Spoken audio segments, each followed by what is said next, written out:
The temperature in the private dining room seemed to drop 20 degrees when my sister's words reached my ears. "We've got you set up right over there," Natalie said with a dismissive wave toward a small table in the corner. I followed her gesture to see the children's table, my designated seat for the evening, separated from the main family gathering. My nieces and nephews, none older than 12, were already seated there, absorbed in their tablets and smartphones. "I'm sorry, what?" My voice sounded distant, as if coming from someone else. "Well, we had to arrange seating by success status. You understand?" Natalie's laugh echoed through the elegant dining room of Bella Luna, Boston's most prestigious Italian restaurant. The same restaurant whose gilded windows I had cleaned as a teenage waitress. The same restaurant I had secretly acquired 3 months ago, along with the entire hospitality group that owned it. "The main table is for the adults with real careers," she continued, gesturing to where our parents sat with my brother Patrick and his wife, along with various aunts, uncles, and cousins. "I mean, what is it you do again? Some kind of consulting?" I caught my mother's eye searching for support, but she only gave me that familiar disappointed look, the one that had followed me for years. The one that said if only I'd followed their prescribed path instead of my own. "My name is Rachel, I'm 33 and an investment strategist. This is the story of how I turned the tables on the family that never saw me.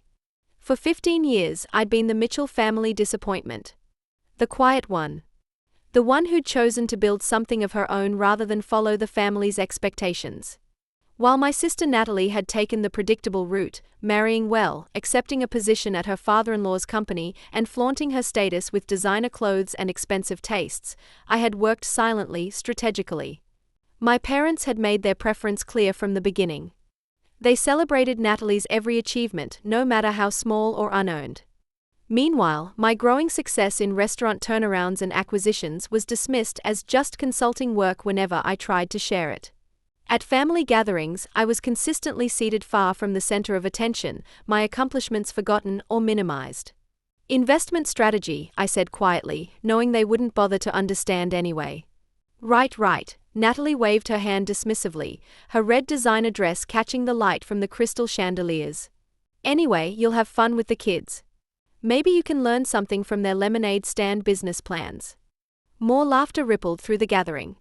My brother Patrick at least had the decency to look uncomfortable, but as usual, he said nothing. He never did. I stood there for a moment, considering my options. I could make a scene, leave dramatically, or I smiled and walked to the kids' table. "Hello everyone," I said to my young tablemates, who looked up from their phones with mild interest. As I sat down, I pulled out my own phone and sent a quick text to Marco, the maître d', time for that special welcome we discussed. I had met with Marco last week after finding out that Natalie had booked her birthday dinner at my restaurant. I'd brought him into my confidence, planning this moment carefully. Natalie was just launching into a story about her recent promotion at her father-in-law's company when Marco entered the room, followed by the traditional procession of servers with champagne. "Ladies and gentlemen," Marco announced, his voice carrying the perfect mix of authority and deference. "Welcome to Bella Luna. We are particularly honored tonight to have with us." Natalie straightened in her chair, clearly expecting her name to follow. "Our new owner who has just acquired not only this restaurant but our entire restaurant group. Please welcome Miss Rachel Mitchell." The champagne glasses that had been raised in anticipation froze midway to lips. Natalie's face transformed from smug to shocked in an instant, her perfectly glossed mouth hanging open. Mom's hand flew to her pearl necklace, her tell when she was truly rattled. "Rachel?" Patrick managed to sputter. I stood up slowly from the kids' table, smoothing my simple black dress, Chanel, though you wouldn't know it unless you knew what to look for. That was my style. Understated, but impeccable. "Yes, Brother D. You own Bella Luna?" Natalie's voice had lost all its earlier condescension, replaced by disbelief. "Actually," I said, accepting a glass of champagne from Marco, "I own the entire Mitchell Hospitality Group. Bella Luna is just one of our recent acquisitions. We have 37 properties across the East Coast." The silence that followed was deafening. 20 pairs of eyes stared at me as if seeing me for the first time. Maybe they were. But how? Mom finally managed. I took a sip of champagne, savoring both its taste and the moment. "That consulting work you all found so amusing?" I specialize in restaurant turnarounds and acquisitions. I've been building my company for the past decade while you were all busy dismissing me. I started with a small inheritance from grandmother that you all thought I wasted on business school, leveraged my education into angel investments, and built my empire one restaurant at a time. Why didn't you tell us? Dad demanded, his face reddening. Would you have listened? I asked simply. When have you ever listened? Natalie's face had turned the same shade as her dress. Her husband Ken was suddenly looking at me with new interest, no doubt calculating the net worth of 37 high-end restaurants in his head. Now, I said, turning to Marco. I believe my sister requested the special anniversary champagne, the one that costs $2,000 a bottle. I had reviewed the reservation details when I learned my family would be dining here, so I knew exactly what Natalie had ordered to show off. Natalie's eyes widened. She had indeed requested it, probably assuming she could write it off through her father-in-law's company. Put it on my tab, Marco, I said with a smile. After all, family is family. The irony of my words wasn't lost on anyone in the room. I raised my glass. To success, however you choose to measure it. The rest of Natalie's birthday dinner unfolded like a carefully choreographed dance of discomfort. Every few minutes, someone at the main table would glance at me, then quickly look away when I caught their eye. The $2,000 champagne sat mostly untouched. Apparently, success doesn't taste as sweet when someone else is paying for it. I stayed at the kids' table, but now my young cousins were suddenly fascinated by me.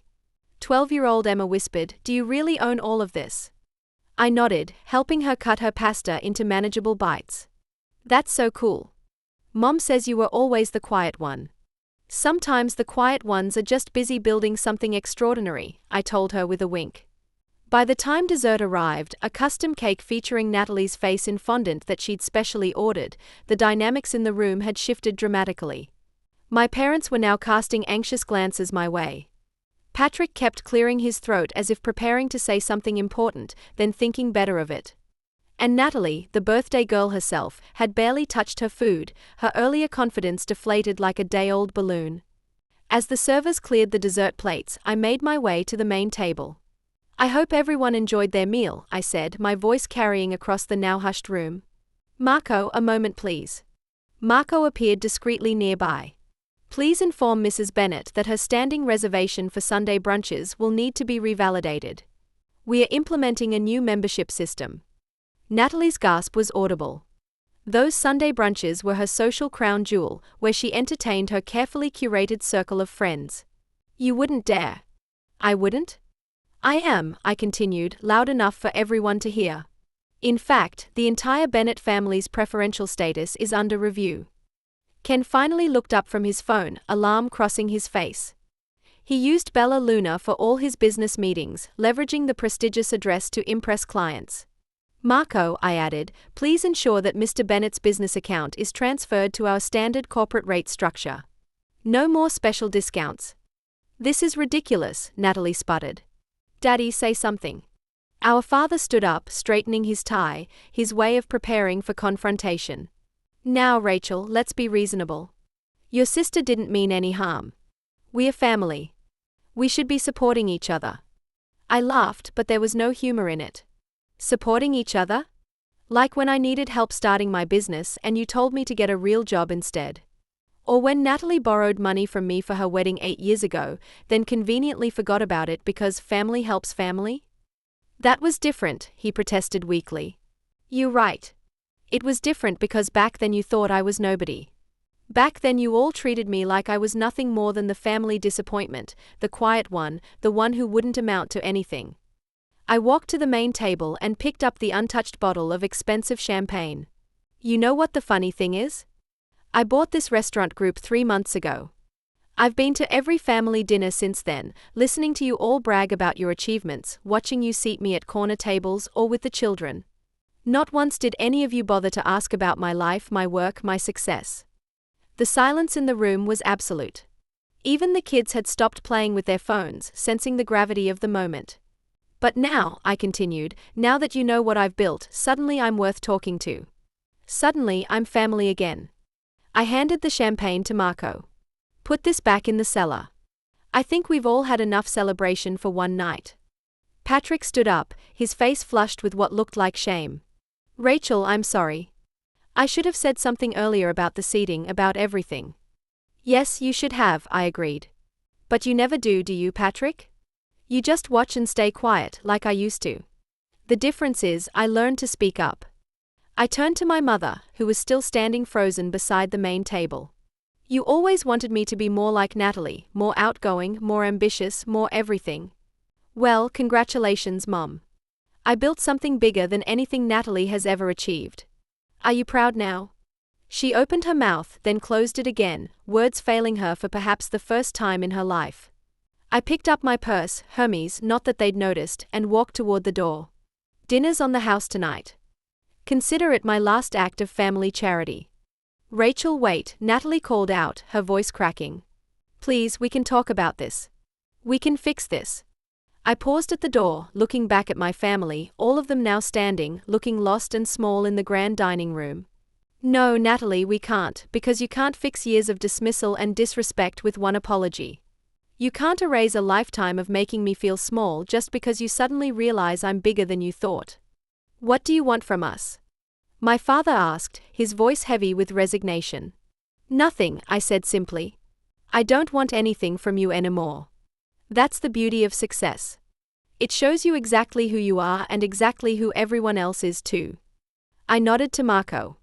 Make sure they get home safely. And Marco, that new membership system we discussed? Implement it tomorrow.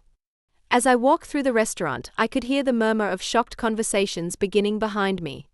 By tomorrow, the story would be all over their social circle. How quiet little Rachel Mitchell owned one of the city's most prestigious restaurant groups. How she'd put her family in their place at her sister's birthday dinner. Outside, my driver was waiting with the car. As I slid into the back seat, I caught a glimpse of my reflection in the window.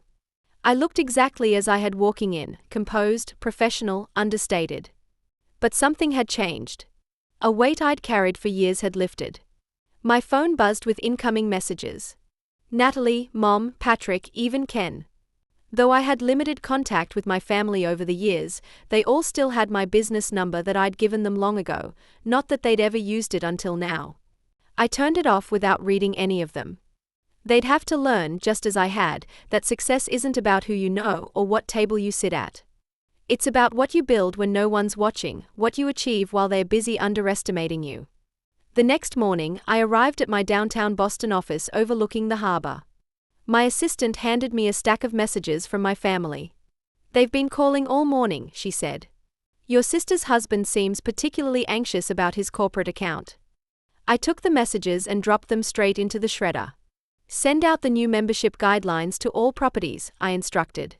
And Sarah, make sure the Bennett family is not on the preferred list.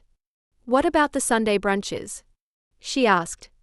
I smiled, remembering all the times Natalie had excluded me from those precious social gatherings. Tell them those spots are reserved for people who understand that success isn't about where you sit. It's about how you treat people when you think they are beneath you.